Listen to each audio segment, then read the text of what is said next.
바울이 에베소 교회에 보내는 편지의 말미에 이 부부관계에 관한 가르침을 주고 있습니다. 그런데 이 부부관계에 대한 마땅한 도리를 가르치면서 예수 그리스도와 교회의 관계를 비유로 해서 설명을 해주고 있어요. 다시 말하면 부부관계와 이 교회와 예수 그리스도의 이 관계에 있어서 마땅한 도리라고 하는 것은 거의 흡사하다는 것입니다. 그러니까 너희가 이처럼 사랑해야 되고 이처럼 서로를 복종하고 존경해야 된다라고 하는 것을 교회와 그리스도의 관계에서 설명을 한다는 거죠. 그래서 남편이 아내에 대해서는 어떻게 해야 되느냐? 사랑해야 된다. 그럼 어떻게 사랑해야 되느냐? 그리스도께서 교회를 사랑해서 자기 자신을 내어주신 같이, 내어주셨다는 것은 뭐냐? 자기 생명을 희생하면서까지 사랑하셨다는 거죠. 그렇게 아내를 사랑해야 된다는 거예요. 반면에 아내에게는 남편에게 복종하라 그랬어요. 근데 어떻게 복종을 해야지 되느냐? 교회가 그리스도께 복종하듯이 복종하라. 그리고 마지막 결론으로는 존경하라라는 말씀을 주고 있습니다. 하나님께서 남편에게는 사랑을, 아내에게는 복종을 명하신 것은 단지 가정의 질서를 세우기 위한 방법일 뿐이에요. 결론은 뭐냐? 서로가 사랑하고 서로가 복종하라는 것. 그러나 그러기 위해서는 누구든지 먼저 해야 할 일이 있고 먼저 시작을 해야 되는 사람이 있다는 거예요. 그러다 보면 서로가 이루어질 수 있는 거예요. 사실 사랑이냐 복종이냐, 여러분, 복종이 어려워요? 사랑이 어려워요? 사랑이 훨씬 더 어려운 겁니다. 오늘 남편들에게 요구하는 사랑은 어떤 사랑입니까? 자기를 희생하는 사랑이잖아요. 내 목숨 바쳐 사랑하라는 겁니다. 여러분 남편들이요, 아내를 사랑할 때 목숨 바쳐 사랑하시기 바랍니다. 아멘 안 합니까? 큰 소리 아멘 안 합니까? 네, 큰 소리를 아멘 하시죠. 목숨 바쳐 사랑하라 했어요. 목숨 바쳐. 아내들이요, 그저 복종하시오. 그러면 서로 사랑, 서로 복종이 이루어집니다. 성경이 말하고 있는 부부됨의 시작을 보면은 서로에게 돕는 배필이 되라고 말씀하고 있어요. 하나님께서 처음 사람 아담을 창조하시고 그가 독초하는 것을 하나님 좋게 보지 않으셨어요. 그래서 하와라고 하는 여자를 창조해 주셨는데 그 여자는 돕는 배필이라고 했습니다. 우리 창세기 2장 18절 말씀을 보면 여호와 하나님이 이르시되 사람이 혼자 사는 것이 좋지 아니하니 내가 그를 위하여 돕는 배필을 지으리라 하시니라. 돕는 배필이다. 여자의 역할이 돕는 배필이라는 겁니다. 부부관계에서 아내는 남편을 돕는 배필이다. 근데 여러분 잘 생각해 보세요. 누가 누구를 돕는다고 할 때 도움을 받는 쪽이 우월합니까? 도와주는 쪽이 우월합니까? 도와주는 쪽이 우월한 거죠. 그러니까 이 도와주는 쪽에서 돕기 위해서는 어떻게 해야 되냐면 눈높이를 맞춰줘야 돼요. 내가 도와줘야 되는 사람에게. 자, 아빠가 어린 자녀를 데리고서 길을 갑니다. 아빠하고 어린 자녀에게는 보폭의 차이가 있겠죠. 그럼 걸어갈 때 아빠는 누가 누구의 보폭을 맞춰야 돼요? 아이가 아빠 보폭에 맞춰서 걸어야 됩니까? 아빠가 아이 보폭에 맞춰서 걸어야 됩니까? 그렇죠. 아빠가 아이 보폭에 맞춰서 걸어줘야 됩니다. 아이가 아장아장 걸으면은 아빠도 아장아장 걸으면서 보폭을 맞춰줘야 되는 거예요. 그게 이게 뭐냐? 이게 돕는 거예요. 이게 돕는 거예요. 이게 바로 헬퍼의 역할인 거죠. 그러면 아빠가 모자라서 아이하고 보폭을 맞추는 겁니까? 아니죠. 아이가 편안하도록, 아이가 행복하도록, 아이가 건강하게 살아갈 수 있도록 아빠가 아이에게 눈높이를 맞춰주는 거예요. 아빠가 우월한 거죠. 우월하기 때문에 도와줄 수 있는 거예요.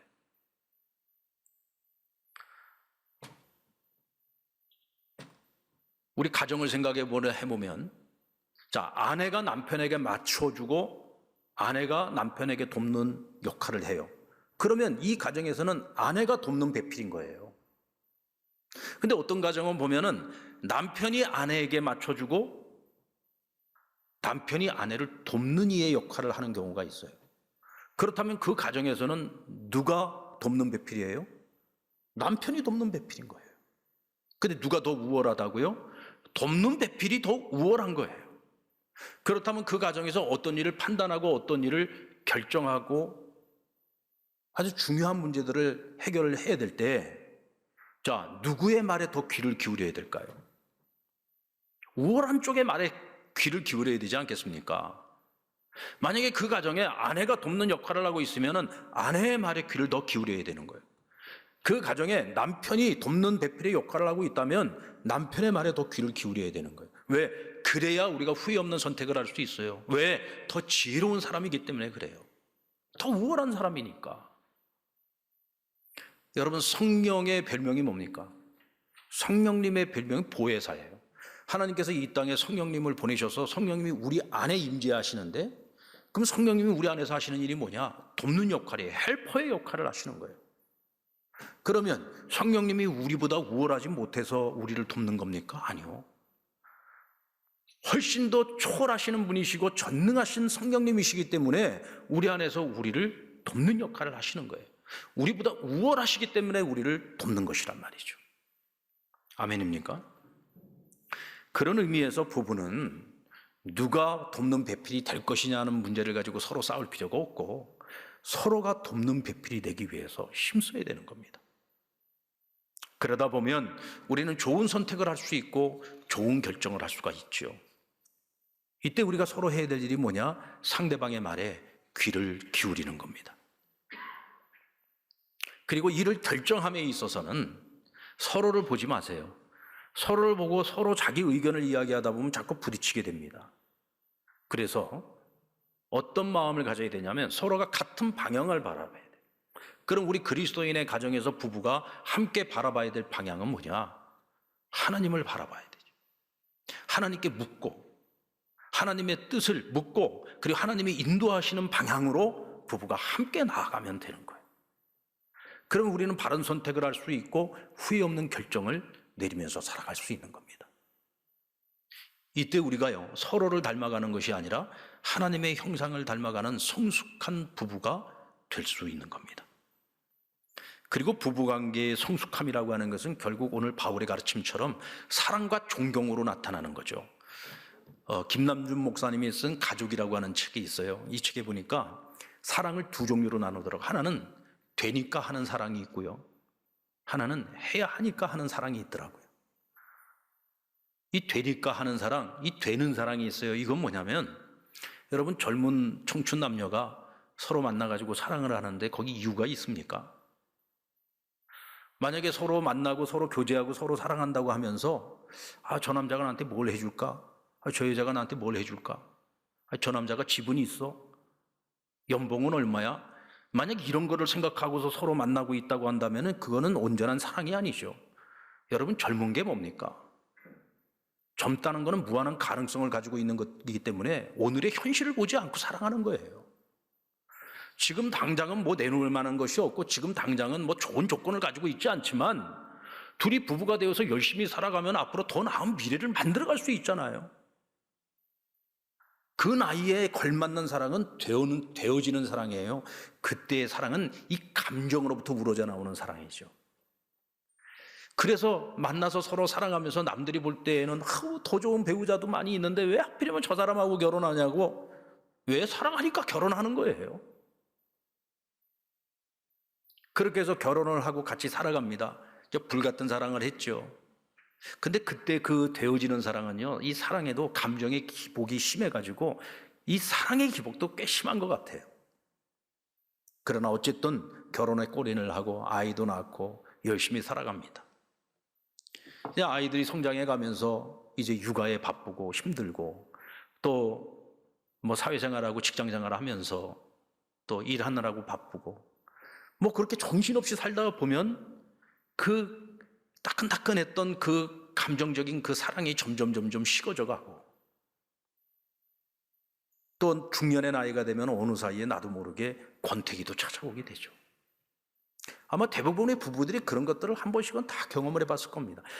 우리 부부는요 살면서 권태기라는 걸 모릅니다. 그거는요 왔는데 모르고 지나간 거예요. 어느 가정이든지 어떤 부부든지 다 한 번씩은 겪는 일입니다. 그런데 그때부터는 이 되는 사랑이 아니라 해야 하니까 하는 사랑입니다. 그것은 해야 하기 때문에 내가 의지적으로 노력해야지 되고 애를 써야지 되는 거예요. 우리는 이 사랑을 가리켜 성숙한 사랑이라고 말합니다. 나이를 먹어서도 내가 이 감정이 내 아내를 보고 있으면 이 마음이 뜨거워지질 않아요. 아까도 말씀드린 것처럼 이런 남자는요, 바보 멍충이 쪼답니다. 어떻게 중년의 나이가 넘었는데도 아직도 그 가슴이 뛰는 그런 사랑을 찾고 있습니까? 아내에게서? 성숙한 사랑을 해야죠. 근데 그보다 더 성숙한 사랑이 있어요. 그것이 바로 아가페 사랑입니다. 오늘 바울이요, 남편들에게 아내를 사랑하라고 할 때 그 사랑이라고 하는 단어를 보면 아가페라는 단어를 쓰고 있어요. 이 아가페는 신이 인간을 사랑할 때 무조건적으로 사랑하는 것을 아가페라고 말합니다. 그런데 그것을 오늘 남편들에게 요구하고 있습니다. 근데 우리가 분명히 알아야 되는 것은 이것은 지금 그리스도 안에서 살아가고 있는 남편들에게 요구하고 있는 거예요. 이런 아가페적인 사랑으로 아내를 사랑하는 것은요, 그리스도인의 가정일 때에만 가능한 것입니다. 왜요? 하나님의 그 아가페적인 무한하신 그 사랑을 경험해 본 사람들만이 그 사랑의 무게를 가지고 아내도 사랑할 수 있고 자녀도 사랑할 수 있고 무조건적인 사랑을 베풀 수 있는 거예요.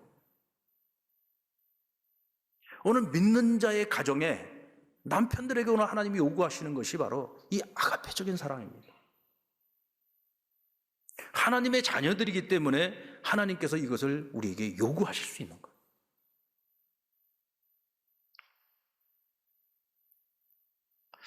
우리말에 보면은 앞으로 읽거나 뒤로 읽거나 똑같은 말이 있습니다. 뭐 그런 말들이 굉장히 많아요, 우리 한국말에는. 근데 그 중에 대표적인 말이 우리 가정으로 생각해 본다면 내 아내라는 말이 있죠. 내 아내.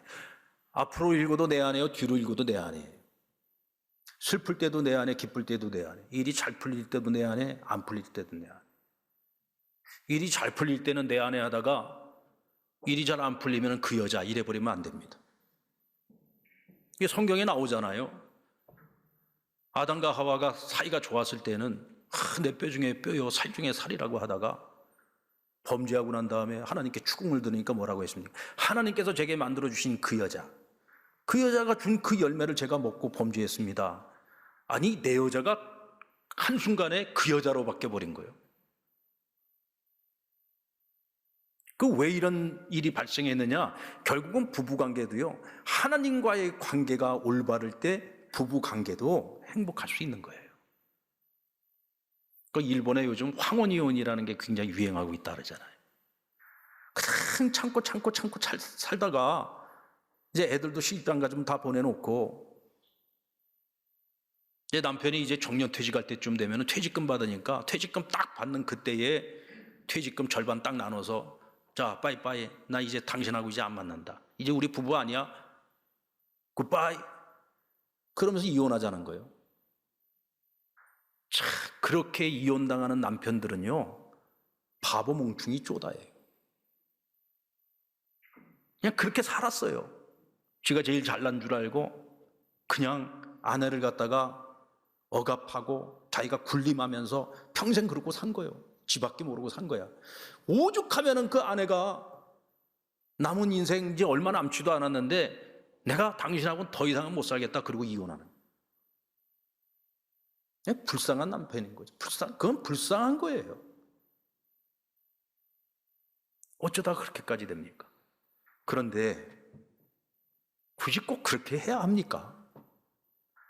어쨌든 살면서 미운정 고운정 다 들고 살았는데 같이 힘들지만 애들도 그렇게 다 키워서 시집장가도 다 보냈고 이제 남은 세월 뭐 서로 마음에 쌓인 것이 좀 있어도 이제 좀 성숙한 사랑을 해야 되잖아요. 지금까지 아내가 돕는 배필의 역할을 했으면 이제부터 앞으로 살아야 될 날이 얼마가 남았든지 한번 남편이 돕는 배필 역할을 한번 해보고 남편이 지금까지 돕는 배필로 살아왔다면 이제부터는 아내가 한번 돕는 배필로 살아보고, 나는 지금까지 이렇게 살아왔습니다. 지금까지 이렇게 살아왔으니까 앞으로는 좀 다르게도 한번 살아봐야 되는 것 아니겠습니까? 나는 내 성격대로 삽니다. 기질대로 삽니다. 우리 믿는 사람 절대로 그런 말 하면 안 됩니다. 우리 예수 믿는 사람들은 말씀대로 살아야지요. 지금까지 내가 살아왔던 것과는 한번 다르게 한번 살아보세요. 아내가 남편에게 다 맞추고 살아왔다면 이제부터는 남편이 아내에게 좀 맞춰서 살아보십시오. 남편은 그냥 늘 내가 하고 싶은 것만 하고 살지 말고 좀 아내가 하고 싶은 것이 뭔지도 좀 관심도 가져보고 아내가 하고 싶은 것도 같이 좀 해보고, 취미 생활을 하더라도 내 취미에 아내 보고 당신도 이거 같이 좀 해 이러지 말고 아내가 어떤 취미를 갖고 있는지, 그럼 아내가 하고 싶은 것도 좀 같이 맞춰주고 서로가 서로에게 맞추면서 지금까지와는 좀 더 다른 삶을 한번 시작해보는 거예요. 오히려 남은 날들이 적게 남았다면 더욱더 그렇게 해야 되겠죠. 그래서 부부가 서로 간에 유종의 미를 잘 거둬야 되지 않겠습니까? 처음에는 남편에게 복종할 것을 말씀하시는데 나중에는 남편에게 복종만 하는 것이 아니라 남편을 존경하라고까지 얘기합니다. 요즘 우리 젊은 사람들 중에 이제 혼자 사는 거를 좋아하고 그냥 혼자 살겠다고 아주 뜻을 정하는 그런 젊은이들이 많이 있어요. 근데 이제 뭐 앙케이트 조사라든지 그런 조사들을 사회적 조사를 해보면 환경 탓을 많이 합니다. 언제 집을 마련할 거며, 또 아이들 낳아서 길을 내면 돈도 많이 드는데 그럼 내 생활이 없는 거고 내 삶을 포기해야 되는 건데 그냥 혼자서 내가 하고 싶은 것 하면서 살겠다. 혼자 살면 뭐 굳이 꼭 집이 없어도 되지 않느냐. 이런 사회적인 환경을 가지고서 결혼을 하느냐 마느냐의 문제를 결정짓는 경우들이 많이 있는 것 같아요. 여러분들 솔직히 말해서 뭐 금수저 물고 태어나서 부모로부터 집 한 채 물려받지 않는 한은, 아니 젊은 나이에 내 집 가지고 있는 청년들이 뭐 얼마나 있겠어요? 100에 하나 아니겠습니까? 여러분 젊음이 좋은 게 뭡니까? 두 사람이 부부가 되어서 함께 열심히 살아가면 오늘보다 내일이 낫고 내일보다 모레가 낫고 앞으로 점점 더 나은 미래를 향해서 앞으로 계속해서 성장할 수 있고 발전할 수 있다는 거잖아요. 전 처음 결혼하고 전도사 때 뭐 지금까지 저는 살면서 목회자이기 때문에 뭐 제가 돈을 벌어서 집을 사본 적은 없습니다. 이 교회에서 주는 사택에서 살았죠.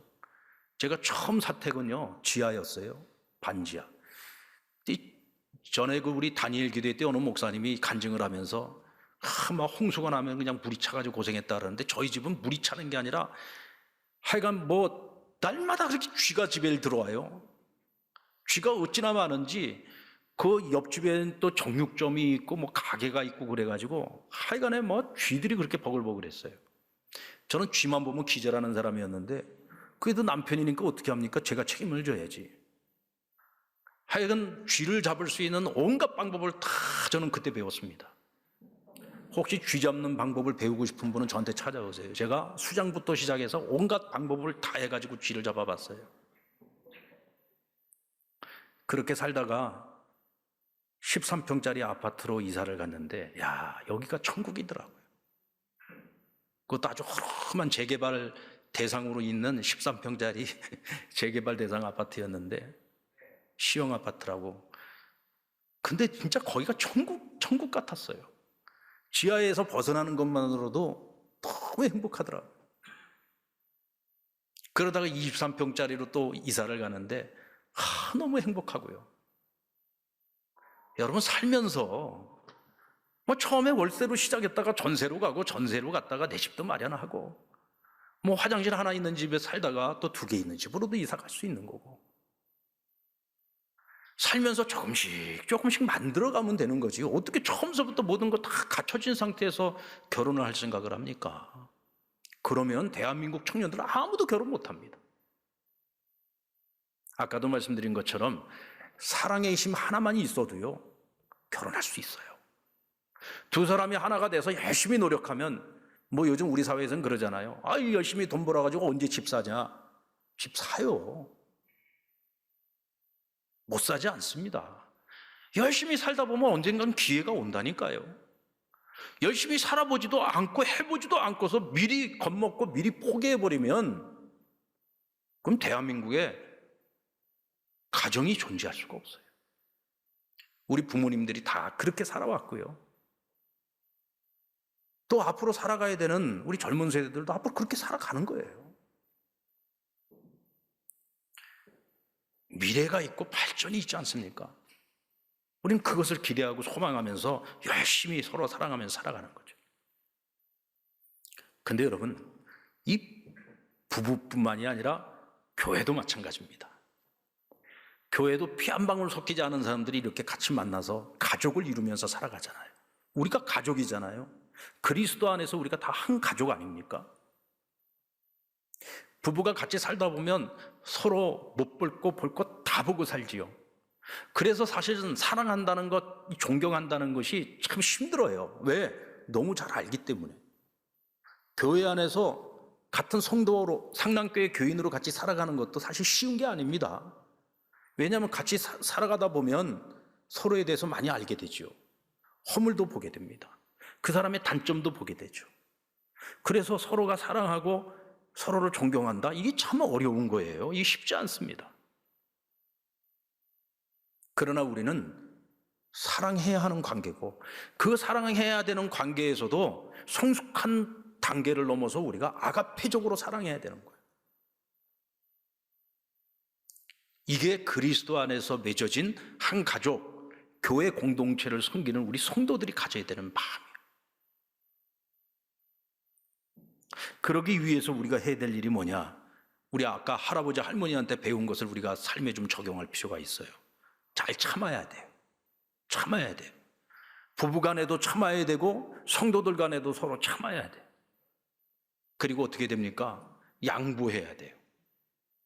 나 아니면 안 된다는 생각을 버리고 서로 양보해야 돼요.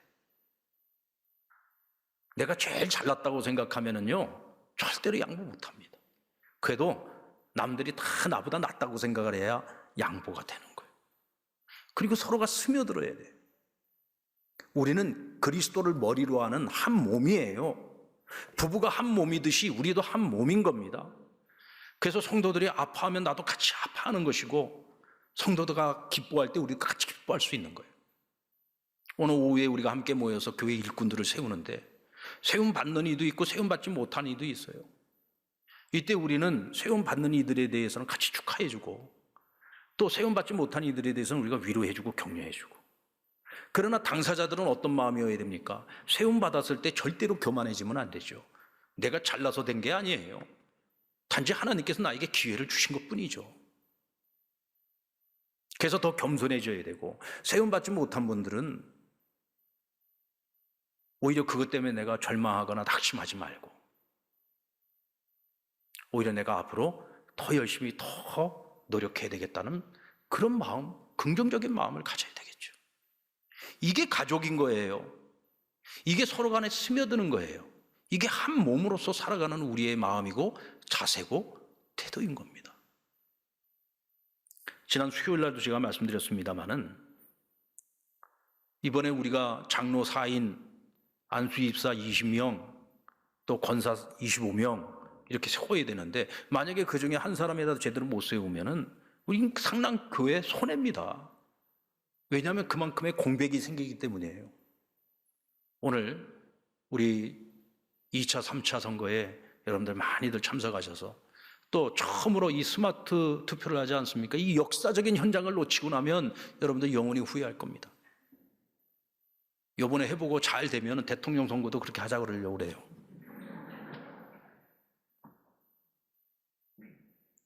여러분, 하나님께서는 부부와 가정과 교회를 같은 원리 속에서 우리를 보고 있고 또 우리가 행복해지기를 원하시고 행복해질 수 있는 길과 방법을 말씀을 통해서 가르쳐 주셨습니다. 여러분, 서로 사랑하십시다. 그리고 서로 존경하십시다. 그러려면 참아야지 돼요. 서로 스며들어야 돼요. 서로 양보해야 됩니다.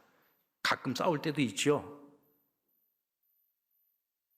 치열하게 싸우지 마시고 어떻게 싸워야 된다고요? 심심하게 싸우세요. 그러면 여러분의 가정도 행복해지고 교회도 행복해질 겁니다. 그런 우리 상남교회, 상남교회의 모든 건강한 가정들 다 이루시기를 주님의 이름으로 축원합니다.